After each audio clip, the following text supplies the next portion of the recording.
শেওড়াফুলি বললেই আমাদের মাথায় সবার আগে আসে বিখ্যাত নিমাই তীর্থ ঘাটের নাম।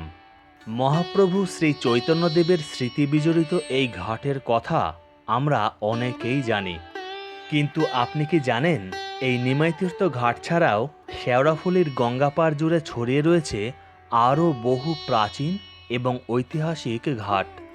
এই ঘাটগুলির কোনোটিতে রয়েছে প্রাচীন জগন্নাথ মন্দির, কোনোটিতে শিব মন্দির, আবার কোনো ঘাটে যেতে হলে শত শত ঝুড়ি নেমে আসা প্রাচীন বটবৃক্ষের নিচ থেকে যেতে হয়। আজকের ভিডিওতে আমরা ঘুরে দেখব শেওড়াফুলির সেই সমস্ত অজানা ঘাটগুলি এবং অবশ্যই গঙ্গাঘাটের ঠান্ডা অনুভূতি উপভোগ করব। আমি গিয়েছিলাম শ্রাবণ মাসে। স্বাভাবিকভাবেই এই মাসে তীর্থযাত্রীদের ভিড় বেশি থাকায় শেওড়াফুলি স্টেশন থেকে গঙ্গার ঘাটে যেতে লেগে গেল প্রায় আধ ঘন্টা। প্রথমেই চলে এলাম আড্ডঘাট বা আদ্দিঘাটে। প্রথমেই শেওড়াফুলি স্টেশন নেমে রেললাইন পার হয়ে সোজা হাঁটতে হাঁটতে প্রথমেই চলে এসেছি আদ্দিঘাটে। তো আদ্দিঘাটের সম্পূর্ণ দৃশ্যটি আপনারা দেখছেন, খুবই মনোরম পরিবেশ। এখানে কিন্তু বহু তীর্থযাত্রী এসছেন যারা বাবার মাথায় জল ঢালবেন। তারা বহু মানুষ এসছেন এবং এখান থেকে জল তুলে তারা তারকেশ্বরের উদ্দেশ্যে রওনা দেবেন। ঠিক যেমন নিমাই তীর্থ ঘাট রয়েছে, ঠিক তেমনই নিমাই তীর্থ ঘাটের মতন এই ঘাট থেকেও কিন্তু বহু তীর্থযাত্রী আসছেন এবং তারা জল তুলছেন।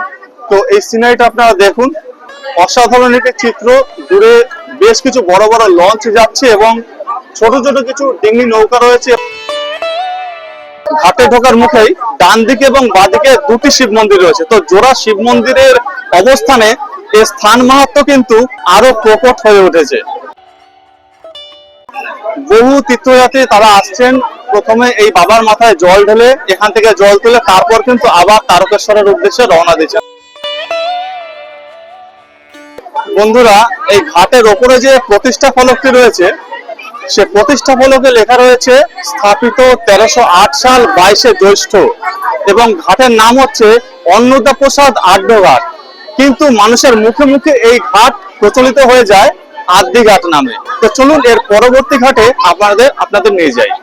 আদ্দিঘাট বা আড্ডঘাটের পর আবার মিশে গেলাম ভিড়ের ঢেউয়ে, কারণ এবার গন্তব্য ফেরিঘাটের পাশেই এক প্রকাণ্ড বটগাছতলার ঘাট। তো শেওড়াফুলি ফেরিঘাটের পাশেই রয়েছে আরেকটি ঘাট, যার পাশে একটি প্রকাণ্ড অশ্বত্থ গাছ রয়েছে, এবং এই ঘাটেও কিন্তু বহু তীর্থযাত্রী আসছেন এবং গঙ্গা জল তুলে তারা তারকেশ্বরের উদ্দেশ্যে রওনা দিচ্ছেন। এই ঘাটটির পরিবেশও কিন্তু বেশ মনোরম। পাশ থেকে গঙ্গা বয়ে গিয়েছে, তো প্রত্যেকটি ঘাট তো মনোরম হবেই, এ কথা আর বলার অপেক্ষা রাখে না। বড় বড় লঞ্চগুলি আসছে চলে যাচ্ছে, তাদের দৃশ্য, এবং ছোট ছোট ডিঙি নৌকাও কিছু কিছু রয়েছে। ফেরিঘাটে গঙ্গার সৌন্দর্য এবং তীর্থযাত্রীদের ভক্তি সহকারে জল ভরার দৃশ্য উপভোগ করার পর এবার গন্তব্য মুখার্জি ঘাট। মুখার্জি ঘাটটি বেশ চওড়া এবং এই ঘাটের বিশেষত্ব হল ঘাটের ওপর নিরিবিলি পরিবেশে অবস্থিত এক শিব মন্দির।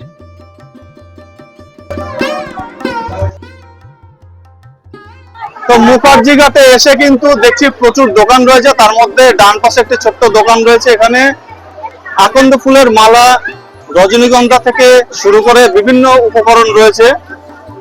তো আপনারা জল ঢালার জন্য যদি এই ঘাটে আসেন তো এই দোকান থেকে আপনারা পেয়ে যাবেন। এখানে টিকা দেওয়ার জন্য বিভিন্ন উপকরণ রয়েছে। শেওড়াফুলিতে এসে প্রতিটি ঘাটই কিন্তু খুব মনোরম পরিবেশ, কিন্তু এই মুখার্জি ঘাটে এসে একটা জিনিস খারাপ লাগলো, যে ড্রেন থেকে কিছু কালো পার্টিকেলস বেরোচ্ছে, যেটা গঙ্গাকে দূষণ করছে। তো এই দূষিত হওয়ার থেকে যাতে গঙ্গা বাঁচতে পারে সেটা প্রশাসন ভেবে দেখুক। এই দিকটা আমি তুলে ধরলাম এবং সরকার পক্ষের কাছে আমি সরাসরি এই বার্তাটি পৌঁছে দিতে চাই যে এই কালো অংশটি যেটা বেরোচ্ছে, এটা যাতে গঙ্গাকে দূষিত না করতে পারে, এই দিকটা আপনি খেয়াল রাখুন।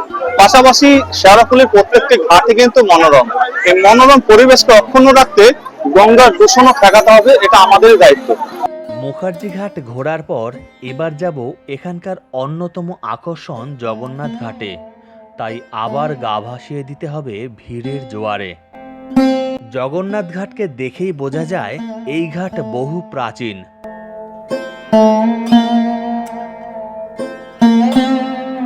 ঘাটের বাঁদিকে অবস্থিত জগন্নাথ মন্দিরে জগন্নাথ, বলরাম এবং সুভদ্রার মূর্তি রয়েছে। এছাড়াও অন্যান্য দেবদেবীরাও রয়েছেন। তীর্থযাত্রীরা জল তোলার পর জগন্নাথ দেবকে পুজো দিয়ে তারপর আবার রওনা দিচ্ছেন তারকেশ্বরের উদ্দেশ্যে।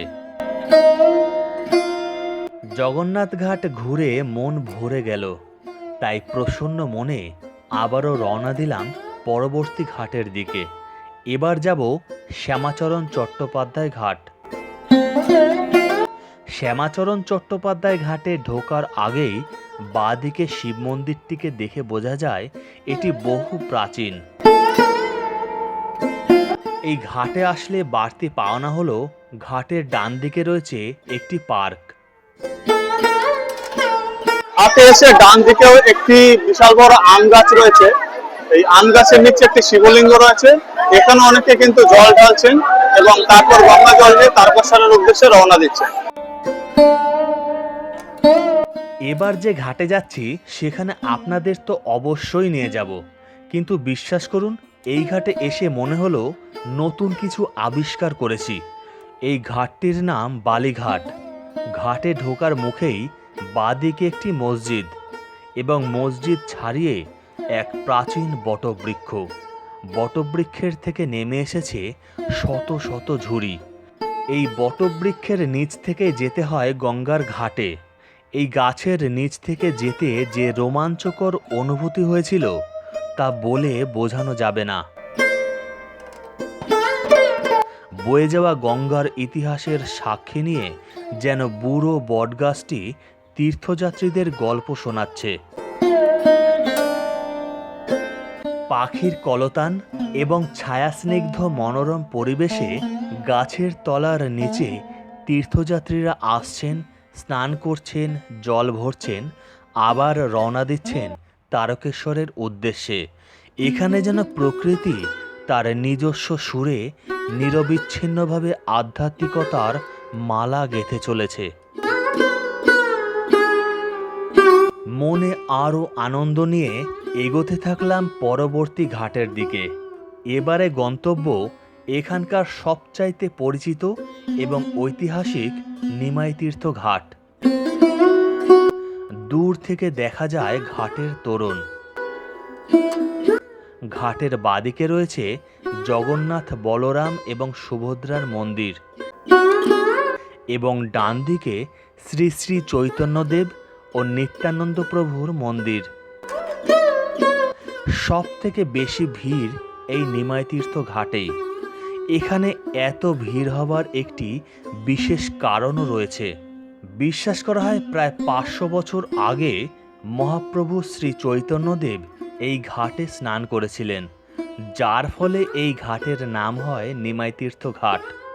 ধর্মপ্রাণ মানুষের কাছে তাই এই ঘাটের ঐতিহ্য অপরিসীম। পশ্চিমবঙ্গের এমন কিছু নদীর ঘাট রয়েছে যে সমস্ত ঘাটগুলি নদীর জলের মতোই বয়ে নিয়ে চলে সেই স্থানের ঐতিহ্য। এই গল্প তাহলে আজ এ পর্যন্তই থাক। আপনাদের সাথে আবার দেখা হবে নতুন কোনো ঘাটে, যেখানে আমার সাথে নদীঘাটের ঠান্ডা অনুভূতি উপভোগ করবেন আপনারাও। ভিডিওটি ভালো লেগে থাকলে অবশ্যই লাইক করবেন, কমেন্ট করবেন এবং শেয়ার করে অন্যকেও দেখার সুযোগ করে দেবেন। আর আপনি যদি বেড়াতে ভালোবাসেন আর এমনই ভিডিও আবারও দেখতে চান তাহলে এই চ্যানেলটি অবশ্যই সাবস্ক্রাইব করবেন এবং পাশের বেল আইকনটি ক্লিক করে অল প্রেস করবেন, যাতে পরবর্তী নতুন ভিডিও নোটিফিকেশান সবার আগে আপনার কাছে গিয়ে পৌঁছয়। তো ভিউয়ার্স, ভিডিওটি আজকে এই পর্যন্তই। আবার দেখা হবে পরবর্তী নতুন ভিডিওয়ে।